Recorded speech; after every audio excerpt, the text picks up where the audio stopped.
मिट्ठू मिट्ठू तोता डाली ऊपर सोता, हरी मिर्ची खाता। नहीं नहीं, हरी मिर्ची तीखी लगती है बुढ़िया। अरे बदमाश, ऐसे कौन बात करता है? मैं करता हूँ। ऐसी बात नहीं करते, अच्छे से बात करते हैं। ठीक है, पर मैं तुमसे बात नहीं करूँगा। क्यों? तुमने कहा ना अच्छे से बात करते हैं, लेकिन तुम तो बात बुरी हो बुढ़िया। अरे मैंने तेरा क्या बिगाड़ा है रे मिट्ठू? कल ही पड़ोसी की छत पे सूख रही डाल ले आई थी तुम। सावन का महीना पवन करे शोर, डाल उठा के ले आई बुढ़िया कैसी चोर। अरे अरे मिट्ठू चक्रवर्ती, इतने जोर से मत बोल, सब सुन लेंगे। मेरी एक शर्त है। अबे तोते कहीं के, चल बोल। एक तो मुझे देख के कोई सीटी नहीं मारेगा, मुझे पसंद नहीं है। दूसरा, मैं घर में रहूंगा, पिंजरे में नहीं। हाँ चल मान लूंगी, पर कहीं उड़ मत जाना। पागल हूँ क्या? यहाँ पोपट को फोकट में खाना मिलता है, तुम मेरी शर्त मानती हो? अरे जंगल में दंगल करने क्यों जाऊंगा, जब इधर ही मंगल हो रहा हो तो। तू तो बहुत चतुर है रे। हाँ, सीखो कुछ मुझसे। अरे ज्यादा चोंच मत चला, ले पिंजरे से बाहर आ जा। और जोर से मत बोलना चोरी के बारे में, बाबूजी सुन लेंगे तो लड़ाई हो जाएगी घर में। तू चाहता है कि घर में लड़ाई हो? हाँ, चाहता हूँ चाहता हूँ चाहता हूँ। लड़ो लड़ो लड़ो, बहुत मजा आएगा। लड़ते हुए लोग, बेवकूफ लोग मुझे अच्छे लगते हैं। अरे राम राम राम, कैसा मिट्ठू है रे तू? बुढ़िया बुढ़िया रोटी चोरी करती खोटी, राम राम करती पर उल्टे काम करती। ए मिट्ठू, अंदर कर दूंगी। बाहर निकल के जुबान फड़फड़ाएगा तो पिंजरे में पंख फड़फड़ाने पड़ेंगे, समझे? माफी चाहता हूँ बुढ़िया, माफ कर दो। और ये बुढ़िया बुढ़िया मत बोला कर मुझे। हाँ हाँ शीला, बहुत जवान है ना तू। कल ही तो घुटने में दर्द था। वैसे एक बात बता, जब तेरा सर दर्द होता है तो तू बाम घुटने में लगाती है क्या? क्यों हुए? ऐसा क्यों पूछ रहा है? क्योंकि तेरा सर तेरे घुटने में है ना बुढ़िया। तभी वहाँ बाबूजी आ जाते हैं। अरे क्यों रे मिट्ठू चक्रवर्ती, तू पिंजरे के बाहर? जमानत हो गई मेरी। अरे वाह, चल अच्छा है, बाहर ही रहना पर उड़ना मत। अरे फिक्र नॉट, तुम जैसे धर्मात्मा आदमी को छोड़ के कहीं नहीं जाऊंगा। अरे चापलूसी मत कर, भजन कर। नहीं नहीं नहीं, पहले भोजन करूंगा। मिट्ठू खाने लगता है। सतीश को देखने लड़की वाले आ रहे हैं परसों। अरे इतनी जल्दी? मुझे बहुत सारे काम करने पड़ेंगे। ऐसा क्या करना है?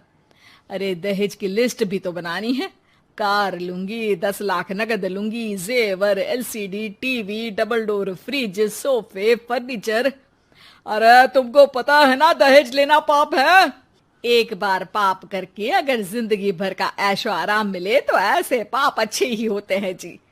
मुझे तो शर्म आती है तुम्हें अपनी पत्नी कहते हुए। अरे ठीक है ना, तो पत्नी की जगह वाइफ बोल दिया करो। अरे मैं तुमको अपनी धर्म पत्नी मानता था। पर तुम तो बेशर्म पत्नी निकली। अरे मिट्टू चुप हो जा, मेरे सामने से चली जाओ। अरे आपके पीछे खड़ी हो जाऊंगी तो बोलेंगे कि पीठ पीछे बातें करती है। वाह बुढ़िया वाह, बढ़िया जोक, ठोको ताली। मिट्टू चुप। देखिए जी, मैं तो दहेज भी लूंगी और बहू से काम भी करवाऊंगी। रोक सको तो रोक लो, रोकना ही नहीं चाहता। चली जाओ यहाँ से। वाह वाह बुड्ढे, बढ़िया जोक, लेकिन उतना मजा नहीं आया, एक और सुनाओ। मिट्टू चुप हो जाओ। माँ वहां से चली जाती है। शाम को घर वाले महाभारत देख रहे हैं। मिट्टू, ये धर्मराज युधिष्ठिर हैं, झूठ नहीं बोलते थे, हमेशा सच बोलते थे। तू भी ना हमेशा सच बोला कर। सच बोलने से क्या होगा? अरे पुण्य मिलेगा, स्वर्ग मिलेगा। अरे तुमसे क्या मिलेगा? अभी की बात करना बुड्ढे। तू है तो तोता, लेकिन शायद तुझे किसी लोमड़ी ने पाला है। छी छी यार, अपनी पत्नी को लोमड़ी बोल रहे हो? अरे मैं तब की बात कर रहा हूँ जब तू जंगल में रहता था। नहीं नहीं, उसी को बोल रहे थे। रुको, अभी लड़ाई करवाता हूँ, अभी करवाता हूँ। अरे ओ तोते, अच्छा ये ले, ये टॉफी ले ले और अच्छी और सच्ची बात किया कर। रोज टॉफी मिलेगी, ठीक है? पक्का? हाँ हाँ पक्का। 2 दिन बाद घर पे सतीश को देखने लड़की वाले आते हैं। हाँ जी, कितने लोग हैं घर में? मैं सतीश और सतीश के बाबूजी। हाँ हाँ बढ़िया, कर दे पराया मुझे, मैं भी तो इस घर का हूँ ना। अरे हाँ हाँ, ये है मिट्ठू चक्रवर्ती। अरे वाह, कितना प्यारा पैरट है। ये पैरट क्या होता है? मिट्टू को इंग्लिश में पैरट कहते हैं। ये सतीश तो मुझे इंग्लिश में इडियटी कहता है। सतीश को इंग्लिश नहीं आती, इंग्लिश नहीं आती। देख बुढ़िया, तेरा पैसा डुबा रहा है तेरा बेटा। मिट्ठू, हम बात कर ले या तू ही करेगा? अरे चुप भी रहना थोड़ी देर। हमें तो लड़की पसंद है जी, सतीश को भी पसंद है। लड़की से भी पूछ लो एक बार, उसको तुम पसंद हो या नहीं? अरे चुप कर मुए, बना दूंगी एक। क्या? अब टॉफी टॉफी दूंगी। ये खा और चुप रह। सच की आवाज दबाने के लिए रिश्वत दी जा रही है। तुम्हें क्या लगता है एक टॉफी से तुम मुझे खरीद लोगी? 2 टॉफी लूंगा। बहन जी, आपकी कोई मांग हो तो? अरे माँ जी, मांग तो लड़की की रहती है ना, जो लड़का भरता है। अरे सतीश बेटा, तू रहने दे। नहीं नहीं नहीं, मांग तो नहीं है, पर क्या बहन जी? पर क्या? पर क्या बोलिए ना। पर दहेज लूंगी, दहेज लूंगी। अरे चुप मिट्ठू, वरना आज ही जंगल में छोड़ आऊंगा। अरे कल तो युधिष्ठिर बनने का, सच बोलने का बोल रहे थे। आपकी टॉफी खाई है, झूठ नहीं बोलूंगा। अरे बेटा मिट्ठू, देखिए देखिए, बुढ़िया को कार चाहिए, क्योंकि सतीश की हैसियत नहीं है खरीदने की। बुढ़िया को डबल डोर फ्रिज चाहिए, 10 लाख रुपया भी चाहिए। क्योंकि जैसे बेबी को बेस पसंद है, वैसे ही बुढ़िया को कैश पसंद है।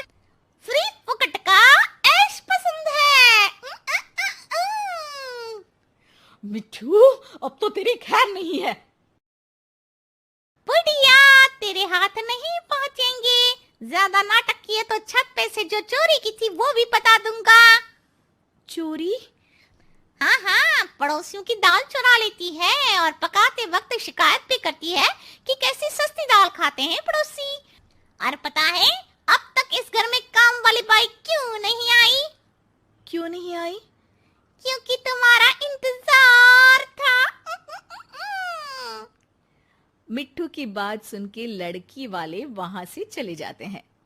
अरे क्या बिगाड़ा था रे हमने तेरा। एक तो तुझे पाला, खाना खिलाया, तेरी हर शर्त मानी, फिर भी तूने हमारा काम बिगाड़ा। सच बोलना चाहिए बुढ़िया, बाबूजी ने कहा था। अरे ठीक ही तो है, लड़की को झूठ बोल के इस घर में ले आते तो पाप ही लगता ना। शाबाश मिठू, चाहे खुद का नुकसान हो रहा हो पर हमेशा सच बोलना चाहिए। अरे चल चल बुड्ढे, अपने बाप को मत सिखा। तुझे सच बोलना तो सिखा दिया, अब तेरी बदतमीजी भी छुड़वानी पड़ेगी मुझे। चलो, मैंने सच बोला, अब तुम अपना वादा भी निभाओ। टॉफी कहाँ है मेरी? बाबूजी मिट्ठू को टॉफी देते हैं। टॉफी खाते हुए मिट्ठू बोलता है, मिट्ठू मिट्ठू तोता, मीठी टॉफी खाता, किसी से नहीं डरता, सच्ची बात करता। बोलने वाली बहू। देखो ममता, मैं आज ऑफिस जाने के मूड में नहीं हूँ। किसी का फोन आया ऑफिस से तो बोल देना कि मैं घर पर नहीं हूँ, किसी जरूरी काम से गांव गया हूँ। ठीक है, मैं चला सुने, बाकी मैं संभाल लूंगा। ममता बेचारी, जैसा नाम वैसा ही नेचर। ना कभी झूठ बोला, ना फरेब, ना किसी से चालाकी की, ना किसी की पंचायत। सुन लेती है पति की बात और फिर कुछ देर बाद फोन आता है। हेलो, कौन? मैं सुनील का बॉस बोल रहा हूँ।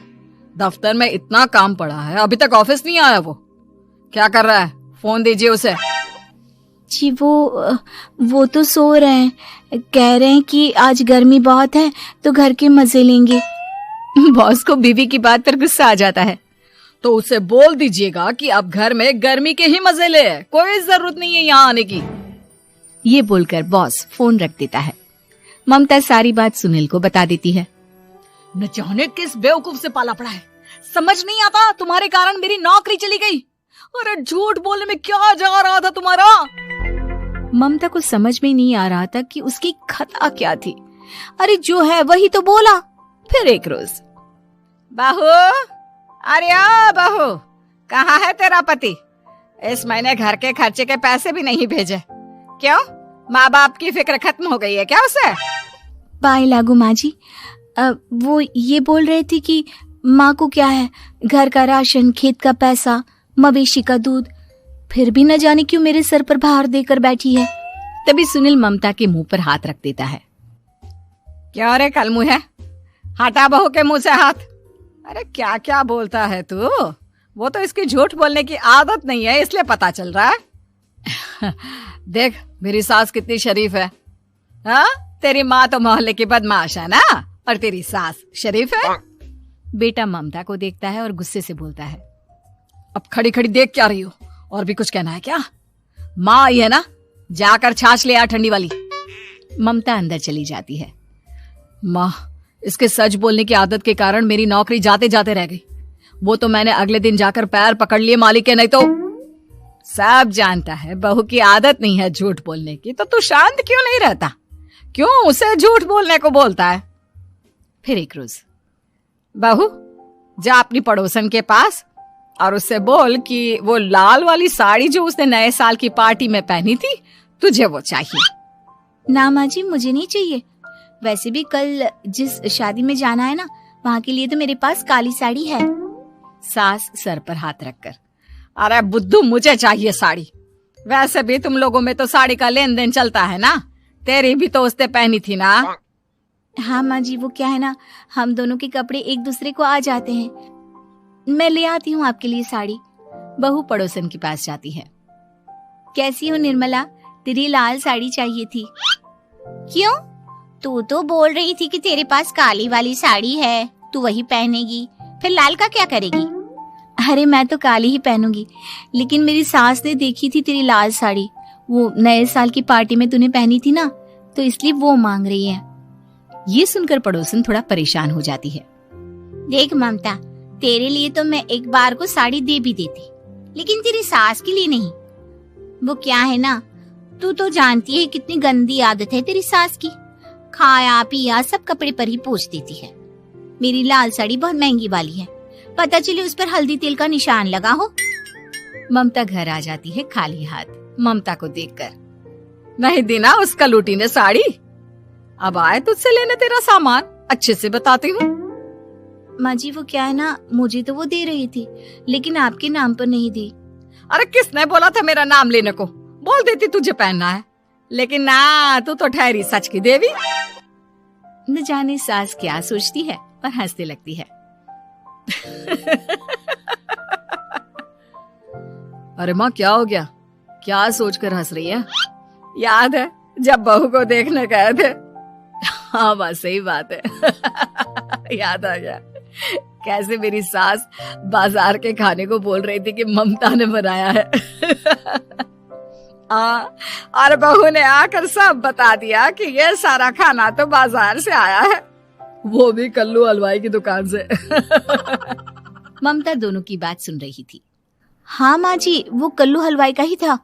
मुझे तो आज तक पता नहीं चला कि माँ ने क्यों कहा कि मैंने बनाया है। खैर, मैं तैयार होती हूँ, शादी में जाना है ना। पूरा परिवार शादी में जाता है, जहाँ खाना वाना खाकर सभी बैठे होते हैं कि एक औरत ममता की सास से कहती है, क्या बात है बहन जी, मेरी आपकी बात हुई थी तो आप तो बोल रही थी कि लाल साड़ी पहनने वाली हैं, तो मैंने ये काली पहन ली। पता होता कि आप लाल नहीं पहन रही हैं तो मैं ही अपनी लाल पहनाती। अच्छा जी, तो इसलिए पूछा जा रहा था। अरे इतनी साड़ियां हैं कि क्या बताऊं, मैंने सोचा तो था पर ये सामने दिख गई तो यही पहन लिया। अच्छा, मेरी तो तैयारी काफी दिन से चल रही थी, फिर भी आज ऐसा लग रहा है कि ठीक से तैयार नहीं हुई मैं। तभी आ जाती है हमारी सच्ची बहू ममता बहू। आंटी जी वो क्या है ना, पड़ोसन की लाल साड़ी माँ जी को पहननी थी, लेकिन आप तो जानती है माँ जी की आदत, सारा खाया पिया कपड़ों पर ही पोंछ देती है, तो उसने साड़ी देने से ना ऐन वक्त पर मना कर दिया, तो अब इन्होंने ना मेरी साड़ी पहनी है। औरत ममता की सास को घूरती है। अरे मांग कर ही साड़ी पहननी थी क्या? हम जैसे तो खुद की ही साड़ी पहनते हैं, चलो चलते हैं। सास का गुस्सा अब ममता पर फूट पड़ता है। अरे क्या जरूरत थी ये बात सबसे कहने की? अरे घर की इज्जत का कोई ख्याल है कि नहीं तुझे? हाँ, मैंने क्यों बोल दिया माँ जी?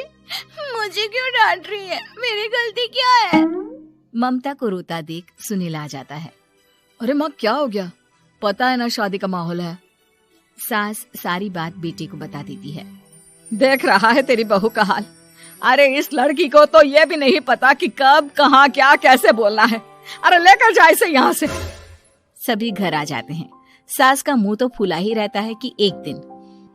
चलो बेटा, बहुत दिन तुम लोगों के साथ रह ली, अब चलो। वैसे भी ऐसी बहू के साथ समय कैसे कटे, जो ना झूठ बोलती है ना लोगों की चुगली करती है।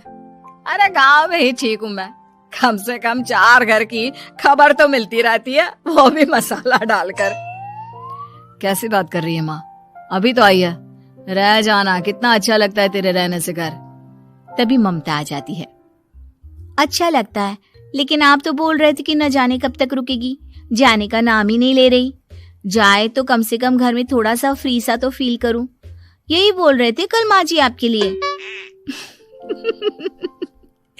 सास बेटे को देखती है, लेकिन क्या कहती बेचारी, जब अपना ही सिक्का खोटा हो। चली जाती है चुपचाप गांव। फिर एक रोज घर की घंटी बजती है। सामने खड़ा होता है सुनील का बॉस। सुनील है क्या घर में? वो क्या ना, मैं यहाँ से गुजर रहा था तो सोचा थोड़ा ऑफिस का काम डिस्कस कर लूं। ममता कुछ कहती कि तभी वहाँ सुनील आ जाता है। अरे बॉस आप आइए। क्या बात है, घर तो बहुत सुंदर है। वैसे भाभी जी आपकी खूब बातें सुनी है कि आप कभी झूठ नहीं बोलती।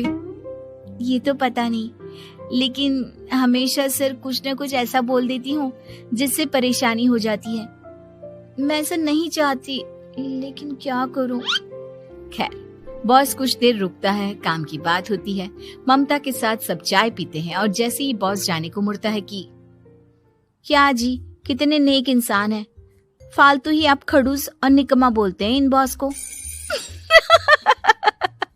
अब क्या, बॉस के कान तक खुद के लिए अनमोल वचन पड़ जाते हैं और फिर ओह तो ये बात है। और क्या कहता है ये? अरे बॉस आप भी किसकी बात पर विश्वास कर रहे हैं? अरे इससे तो ये भी नहीं पता कि आलू प्याज कहाँ रखा है। अरे ये क्या जाने क्या बोलना है क्या नहीं बोलना है। मतलब जो मुंह में आ रहा है बोले जा रहा है। भाभी जी आप बताइए। नहीं बॉस, लग रहा है कि कुछ गलत बोल गई मैं। वैसे ये सिर्फ इतना ही बोलते हैं कि आप में कोई टैलेंट है ही नहीं, आपकी नौकरी इन्हीं के कारण तो बची हुई है। अरे बस कर ले अम्मा, अब क्या करवा कर मानेगी, बड़ी मुश्किल से तो नौकरी बची थी मेरी।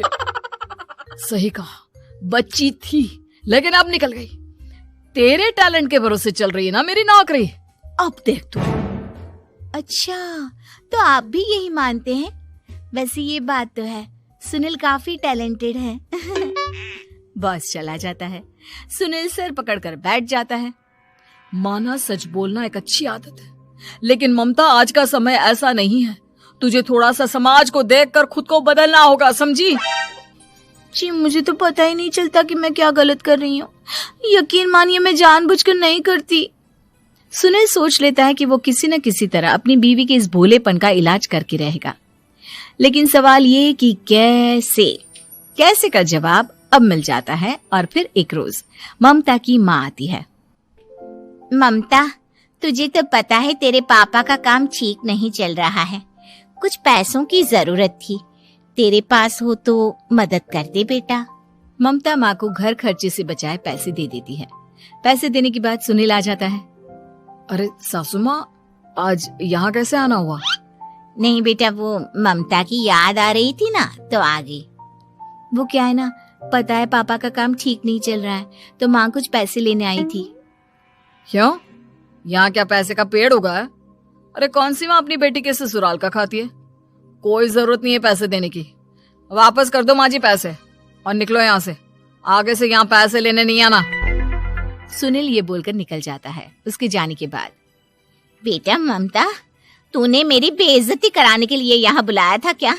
अरे छोटा सा झूठ बोल देती तो तेरी माँ की इज्जत बच जाती, लेकिन चलती हूँ मैं। सास बाहर जाकर बाहर खड़े सुनील से कहती है, तेरे कहने पर बेटा हमने ये नाटक तो खेल लिया, लेकिन उसका क्या असर होता है ये नहीं पता। थोड़ी देर बाद सुनील घर आता है। देखिए, मुझे मेरी गलती का एहसास हो गया है। मैं समझ गई हूँ कि सच कितना सच होता है और उसकी कीमत आज के समय में बहुत बड़ी है।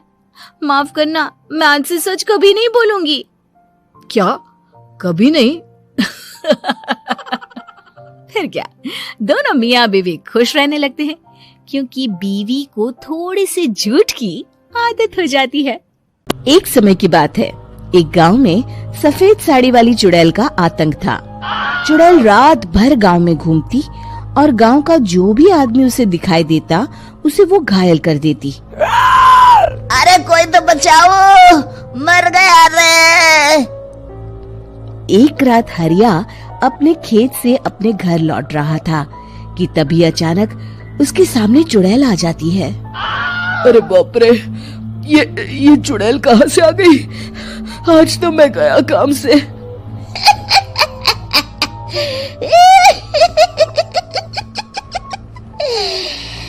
आज मुझे मेरा शिकार मिल गया।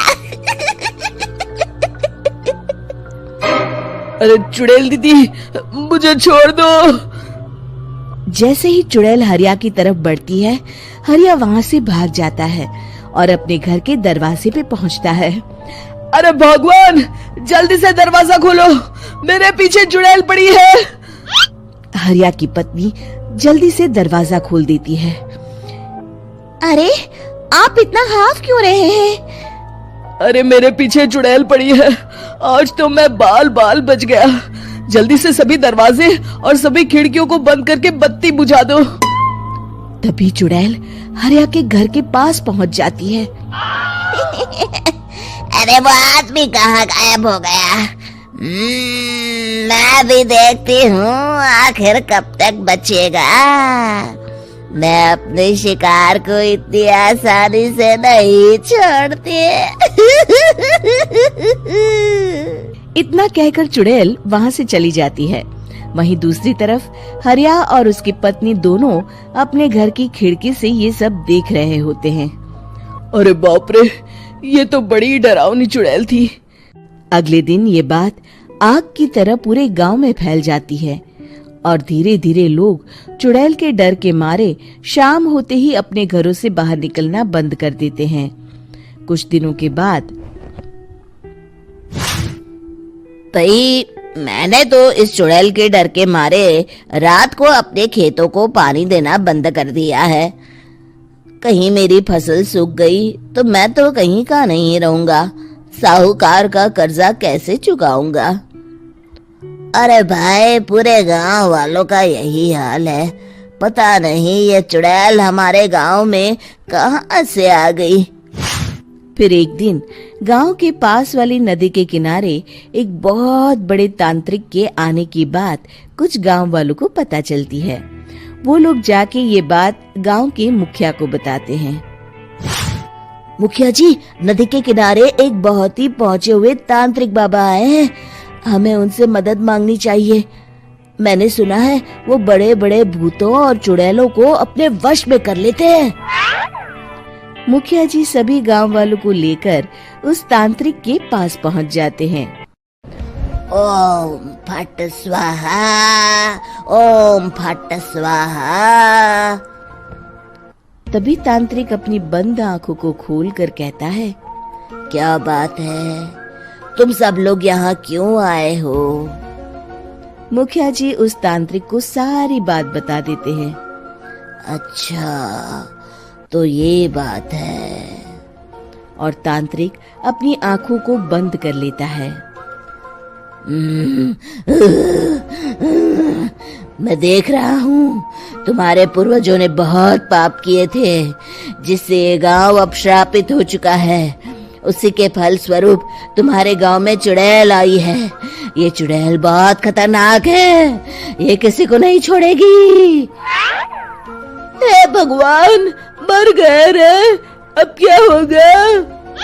तभी गांव के मुखिया जी कहते हैं, बाबा, इस चुड़ैल से हम सबको बचा लीजिए, कोई तो उपाय होगा। इसका सिर्फ एक ही उपाय है, सभी गांव वालों को बारी बारी हर दिन अपनी आधी फसल उस पहाड़ी के ऊपर बनी काली गुफा में छोड़ के आनी होगी।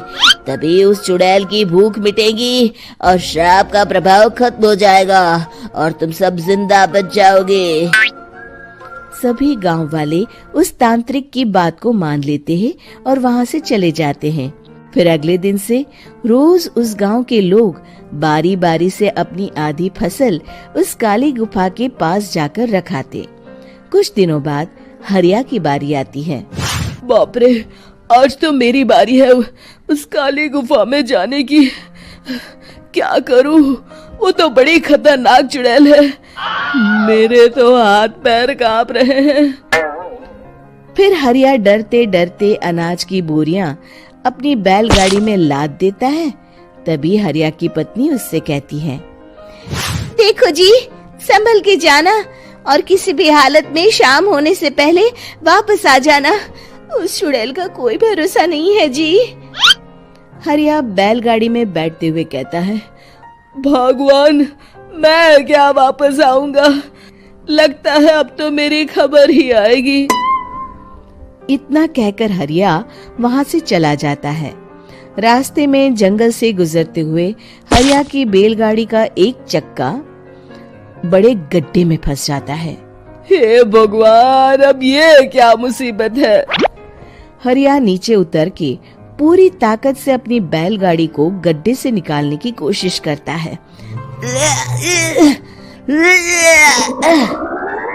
बहुत देर मेहनत करने के बाद हरिया की बैलगाड़ी उस गड्ढे से बाहर निकल जाती है। हे भगवान, अब तो शाम होने वाली है, आज तो मैं गया काम से। जैसे तैसे हरिया काली गुफा में पहुंच जाता है। अरे मर गया रे, यहाँ तो चारों तरफ डरावना माहौल है। मैंने यहाँ आने में बहुत देर कर दी, कहीं चुड़ैल नाराज ना हो जाए। हरिया अनाज की बोरिया वहाँ रख के जैसे ही जाने लगता है, तभी उसे किसी के आने की आवाज सुनाई देती है। हरिया एक कोने में छुपकर अंदर देखने लगता है। चुड़ैल वहाँ आती है और फिर अपने चेहरे से नकली चुड़ैल का मुखौटा निकाल देती है। हरिया ये देख के हक्का बक्का रह जाता है। तभी चुड़ैल कहती है, भैया यहाँ आना, आज तो बहुत अनाज आया है, इसे मिलाकर अब हमारे पास ढेर सारा अनाज जमा हो गया है।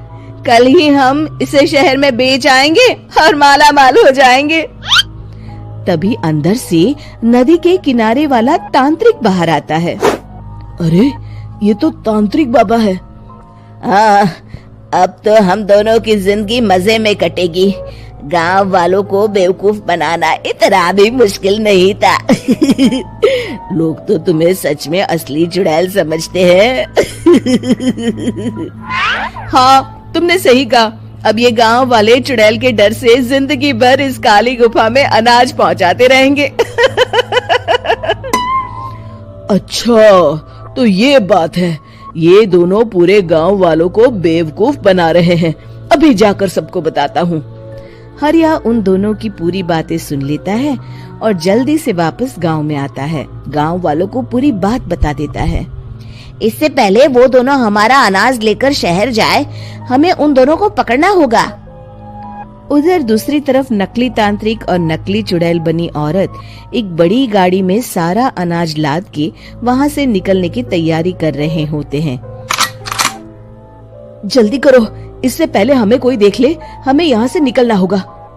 और तभी वो दोनों देखते हैं कि सामने से सभी गांव वाले अपने अपने हाथों में मशाल लेके आ रहे हैं। दोनों बुरी तरह डर जाते हैं। रुक जाओ, तुम दोनों का भांडा फूट चुका है। अरे मर गए रे, ये गांव वाले कहाँ से आ गए? तुमने क्या सोचा इतनी आसानी से यहाँ से निकल जाओगे? ये अनाज हमने अपने खून पसीने से दिन रात खेतों में मेहनत करके उगाया है। दोनों मुखिया जी के पैरों में गिर जाते हैं। हमें माफ कर दीजिए, हम दोनों एक नंबर के कामचोर हैं। बिना मेहनत किए पैसे कमाना चाहते थे। हाँ हाँ, अब हम आगे से मेहनत मजदूरी करके पैसे कमाएंगे। हमें कुछ मत करना, हमें छोड़ दीजिए। इतना कह के दोनों गांव छोड़ के भाग जाते हैं और सभी गांव वाले फिर से खुशी खुशी रहने लगते हैं। शिक्षा, तभी तो कहते हैं कि किसी भी समस्या का समाधान केवल सूझबूझ से ही करना चाहिए और कभी हिम्मत नहीं हारनी चाहिए। दोस्तों, हमें उम्मीद है कि आपको हमारी ये कहानी पसंद आई होगी। कृपया हमारे चैनल को सब्सक्राइब करें और सभी अपडेट्स के लिए बेल आइकन जरूर दबाएं। और हाँ, वीडियो लाइक और शेयर करना मत भूलिएगा। Bye bye. सांवली बहू। शिल्पा है तो सांवली लेकिन बहुत ही टैलेंटेड। लेकिन कहते हैं ना, शादी के लिए तो लंबी और गोरी होनी चाहिए। शिल्पा, ये रिश्ता भी हाथ से गया। अरे कितनी बार कहा वो गोरी होने वाली क्रीम लगाया कर, लेकिन नहीं, किताब से सर खपाने से फुर्सत मिले तब ना। तू ही क्यों नहीं इसके लिए उपटन तैयार कर देती? शर्मा जी की बेटी का कम रेट में कितना अच्छा रिश्ता हुआ है। इसकी तो उम्र के साथ ही लड़के वालों की डिमांड भी बढ़ी जा रही है। शिल्पा को ये बातें अब बुरी नहीं लगती थी। लगे भी क्यों, बचपन से सुन जो रही थी वो ये सब कुछ। उसके लिए ये तो मात्र एक कान से सुनना और दूसरे कान से निकाल देने वाली बात थी। फिर एक रोज, पापा मेरी नौकरी लग गई है। वाह, अच्छा, कहाँ बेटा? न्यूज़ चैनल में पापा, खबरों को लिखना होगा। हाँ, वैसे भी तेरे जैसी सांवली शक्ल की लड़की को कौन पर्दे पर आने देगा, क्यों? चल, 4 पैसे कमाने लायक हुई है तो लड़के वालों को बोल देंगे कि कमाती भी है, फिर शायद कोई कर ले शादी। हाँ, सही कह रहे हैं। वैसे बेटा, कल शाम को एक लड़का और आने वाला है, उसे भी देख लेना। शिल्पा को इस बार गुस्सा आ जाता है। अच्छे न्यूज़ चैनल में नौकरी लगने की खुशी भी माँ पापा के चेहरे पर नहीं दिखती। अगले रोज ऑफिस से शिल्पा घर आती है तो सामने बैठा होता है हिमांशु। हिमांशु शिल्पा को देखता है तो पहली नजर में तो वो उसे पसंद नहीं आती, लेकिन फिर भी फॉर्मेलिटी तो करनी थी। ओके, तो क्या शौक है तुम्हारे और खाने में क्या क्या बना लेती हो? मुझे पढ़ने लिखने का शौक है, खाना बनाना नहीं आता, बिल्कुल भी नहीं आता। पर फिर भी क्योंकि ये रिवाज है कि बहू को खाना बनाना होता है तो थोड़ा बहुत बना लूँगी, लेकिन उतना ही वक्त किचन को दे पाऊँगी जितने में मेरा काम, मेरी नौकरी सफ़र ना हो। बाकी भूख तो तुमको भी लगती होगी, तो खाना बनाने की जिम्मेदारी दोनों की ही होगी, है ना? शिल्पा बोले जा रही थी। अब तक जिन लड़कियों से हिमांशु मिला था, शिल्पा उन सब से अलग थी। वो ऐसी ही तो लड़की चाहता था। शिल्पा से बात करने के बाद, ठीक है, फिर शादी 2 महीने बाद करेंगे। वो क्या है ना, खाना बनाना भी तो सीखना होगा ना। मुझे मंजूर है। शिल्पा को भी हिमांशु अच्छा लगने लगता है। दोनों की शादी हो जाती है, लेकिन शादी के बाद से ही हिमांशु का परिवार शिल्पा के रंग को लेकर कई बातें बनाता। क्या बात है हिमांशु, क्या कमी हो गई थी जो ऐसी काली सी बहू ले आया? काली तो नहीं है। हाँ, मेरी शिल्पा का रंग हल्का सांवला है। वैसे आप तो कृष्ण की भक्त हैं, जानती है ना, उनका रंग भी सांवला था। अब सांवले रंग के कृष्ण की पूजा, तो सांवली मेरी बीवी खराब कैसे? बात तो सही भी थी। क्यों सांवला रंग खराब माना जाता है? शिल्पा पति का तर्क सुन रही थी। थोड़ी देर के बाद, क्या बात है, शब्दों का जादू आ गया। क्या तर्क दिया आपने सांवले रंग के समर्थन में?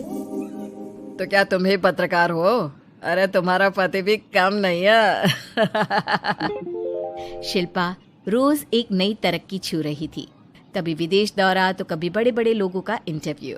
एक दिन, सुनो, आज का दिन बहुत खास है, मैं मुख्यमंत्री जी का इंटरव्यू लेने जा रही हूँ। अरे वाह, क्या बात है, सही है यार। तभी ससुर आ जाते हैं। बहू थोड़ा मेकअप भी कर लेना, वरना काली काली फोटो सब जगह आएगी। अरे हम तो शर्म के मारे किसी को दिखाते भी नहीं कि ये हमारी बहू है। न जाने क्या कमी थी। अरे वो शारदा दीदी की बहू देखो कैसे मक्खन की तरह गोरी है, और नताशा वो तो ऐसे लगता है जैसे भगवान ने दिल खोल कर रंग दिया है उसको। अरे माँ, आजकल रंग नहीं बुद्धि का जमाना है। हाँ तो वो दोनों कहाँ पागल है, अच्छा खासा घर देख रही है। शिल्पा को ससुर की बात पर गुस्सा तो आता है, लेकिन वो मूड खराब नहीं करना चाहती। वो तो बस तैयारी करती है कि जल्दी से अच्छा सा मुख्यमंत्री का इंटरव्यू हो जाए और दुनिया देखे। होता भी यही है। शिल्पा जब शाम को घर आती है तो, अरे चाची, बुआ, फूफा जी, कैसे हैं आप सब, कैसे आना हुआ? शिल्पा को आसपास के लोग भी देख रहे थे। वो भी जानती थी कि उसने जो इंटरव्यू किया वो कितना वायरल हो रहा है। अरे बहू, बड़े लायक हो तुम। औरत होकर दुनिया की इतनी जानकारी, कितनी समझ है तुम्हारे अंदर। वाह वाह बहू, तुमने तो हम सबका सीना गर्व से चौड़ा कर दिया। सास ये सब देखकर सोच रही थी कि भाई ऐसा भी क्या हो गया, इन्होंने तो बहू को हीरो बना रखा है। मैंने तो शिल्पा को उसी दिन समझ लिया था जब पहली बार मिला था। मैं तो जान गया था कि ये लड़की अलग है। कितनी प्यारी आवाज है इसकी और समझ भी लाजवाब।